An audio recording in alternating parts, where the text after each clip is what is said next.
Essa dor no seu corpo não é invisível, mesmo quando ninguém acredita em você. Há dias em que o corpo dói, a fé enfraquece e a pergunta volta: até quando vou aguentar assim? Exames, remédios, noites mal dormidas e o medo de que isso nunca passe. Mas existe um olhar que vai além do diagnóstico.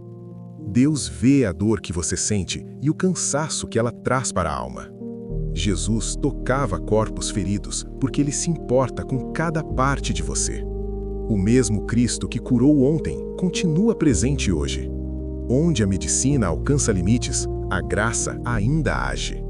Essa dor não define o seu fim. Ela é o lugar onde o milagre pode começar. Mesmo que o alívio ainda não tenha vindo, Deus não se afastou. Permaneça ouvindo essa palavra.